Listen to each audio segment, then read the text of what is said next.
délégué sur le comité de la salle multifonctionnelle. Puis, bonjour à tout le monde. Donc, bien sûr, ça me fait plaisir de vous accueillir aujourd'hui pour faire le point sur la transformation, la réhabilitation de l'Église en salle multifonctionnelle, sur notre campagne de financement et sur la présentation de notre partenaire majeur. Avant tout, je vais vous faire un bref historique du projet de transformation de l'Église. Tout d'abord, l'Église qui est ici a été construite en 1867. Avant ça, il y avait une chapelle de 1848 à 1849 et elle a brûlé.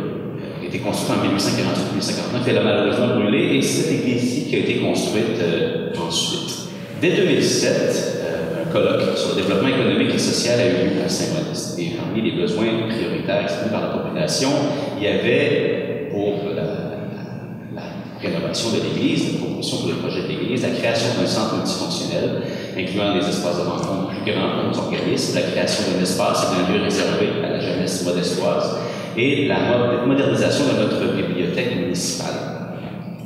De 2007 à 2018, la municipalité, les partenaires et les citoyens impliqués ont travaillé très fort à la réalisation du projet de transformation de l'Église, avec notamment, en juillet 2017, l'achat de l'Église par la municipalité, la transformation de la sacristie de l'Église en bibliothèque municipale fonctionnelle en 2018, plus la réfection de la structure complète du plancher de l'Église. 2019-2020, on a réalisé, comme vous pouvez le voir aujourd'hui, les travaux de transformation de l'Église en salle communautaire multifonctionnelle, avec un équipement quand même tout très moderne. Donc à ce jour, les travaux de l'entrepreneur général sont quasiment complétés. Il reste des travaux de finition, l'équipement et l'ameublement étaient finalisés afin de pouvoir rendre la bâtisse fonctionnelle et pouvoir ouvrir au public. Et une inauguration, pardon, est prévue dans le cours du printemps, possiblement, mais on verra bien. Après ces travaux, la bâtisse va être utilisée pour plusieurs choses différentes. On peut parler de spectacles, de repas, des banquets, des congrès, des activités sociales, des services religieux, des activités de loisirs, des formations, des colloques, etc., des réunions, y compris la séance du conseil qui aura lieu dans le cœur juste derrière. On voit ici, vu qu'on est en hiver, on voit un peu la représentation extérieure de ce que vous pouvez voir présentement de la terrasse et de la nouvelle entrée de la bibliothèque.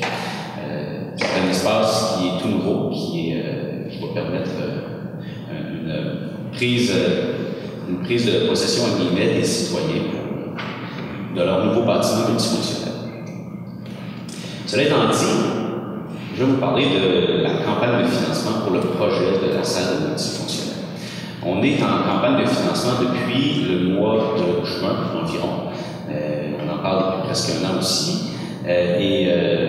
Cette campagne-là nous permet de financer le projet de façon plus adéquate. Notre plan de financement ressemble à ceci. On a un fonds de réserve de la municipalité de 205 000, une campagne de financement qui sera de 176 000, ce dont je vous parle aujourd'hui. Il y a un emprunt de la municipalité de 113 000 et la subvention du ministère des Affaires municipales était de 915 000 $, au total de 1,4 million. Donc, il y a plusieurs moyens où j'invite ici aujourd'hui les gens à contribuer à notre campagne de financement. Donc, si vous voulez relayer le message, on serait bien content. Il y a plusieurs façons de donner. Il y a plusieurs montants, bien sûr. On peut donner de façon infinie, mais on a des options d'affichage, si vous voulez, un type de partenaire, bronze, argent, or ou diamant, selon les montants que les gens vont vouloir donner.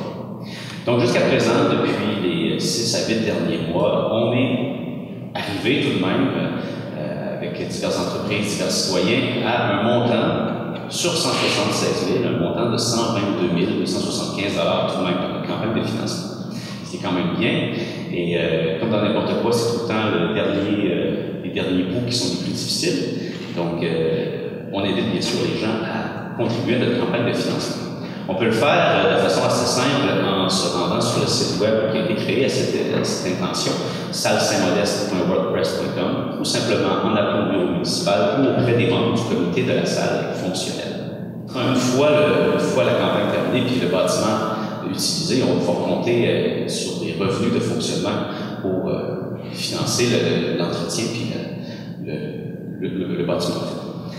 Donc, notre partenaire majeur, la municipalité est quand même assez fière de pouvoir compter sur ce partenaire-là.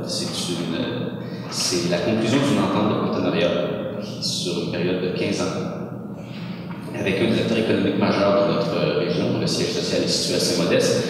Je pense que c'est probablement une surprise pour personne ce matin. Il s'agit de Berger. Alors j'invite aujourd'hui, présentement, M. Louis-Marie Bastien et Mme Mélissa Berger à venir vous adresser quelques mots pour vous discuter des ententes. Alors, bonjour à tous. C'est un immense plaisir pour moi d'être ici ce matin pour sceller l'entente de partenariat entre Berger et la municipalité de Saint-Modeste. C'est une belle fierté pour Berger de s'associer au projet de la salle multifonctionnelle qui va devenir en fait l'espace collectif Berger. Vous savez, notre entreprise a vu le jour dans cette municipalité, cette belle municipalité en fait de Saint-Modeste. Et puis, c'est une façon pour nous, en fait, pour mon père, mon oncle, ma soeur et moi, et certainement ma grand-mère et mon grand-père, de redonner à la communauté. Communauté qui nous a si bien accueillis en 1963, qui nous a vu grandir et qui continue aussi de nous appuyer dans notre croissance. Une salle collective, quel besoin ça répond? Vous savez, de ce temps-ci, les gens, le besoin en fait se fait de plus en plus sentir, soit à travers des projets de jardin communautaire, des causes communes ou des salles multifonctionnelles comme on s'apprête à faire ici dans l'Église. Ce qui importe les gens maintenant, c'est de créer des lieux rassemblants. C'est devenu de plus en plus important pour la communauté. On a tous un besoin de sentiment d'appartenance, un besoin de partage, et je pense que c'est ce que ce lieu-ci va répondre, va nous aider à accomplir. Et ça va certainement devenir le lieu d'assemblement par excellence, j'en suis convaincue. C'est merveilleux. Moi, j'ai fait ma première visite ce matin à la bibliothèque. C'est un coup de cœur, c'est chaleureux. Cette salle-ci va permettre de faire des concerts et je pense même qu'elle va servir à Berger pour certains événements. J'ai ma gang qui est là en arrière. Je pense qu'on serait bien ici pour faire tout ce qui est planning stratégique. On se sentirait hyper confortable. C'est un beau projet, c'est un projet d'envergure. C'est un projet qui va permettre sans doute à la communauté de continuer de rayonner, de continuer d'être dynamique et puis de plaire à ses citoyens actuels, mais aussi aux futurs citoyens. Alors sur ce, chez ITER, on est très très fiers, Berger, de s'associer au projet. En mon nom, au nom de Valérie, qui ne peut pas être ici aujourd'hui, et au nom des 250 employés qui travaillent quotidiennement dans la municipalité, merci. Merci, M. Villard. Merci, Louis-Marie. Et merci à tout le comité aussi qui contribue au projet de la salle multifonctionnelle de l'espace collectif Berger. Merci, bonne journée. De mon côté, j'aimerais beaucoup vous accueillir régulièrement pour des annonces telles que celles que l'on fait aujourd'hui. Cependant, le petit historique que vous avez pu voir vous montre bien qu'avant la réalisation complète d'un projet, il y a beaucoup d'étapes à franchir et ça ne se fait pas du jour au lendemain. Quoique, je disais à Mélissa tout à l'heure, on a vu que pour la construction de l'église, ça a pris juste 2 ans. Ce que présentement, avec notre réglementation, on réussit rarement à en faire aussi rapidement. Et pourtant, c'était un immense édifice. Je veux préciser tout de suite, pour qu'il n'y ait pas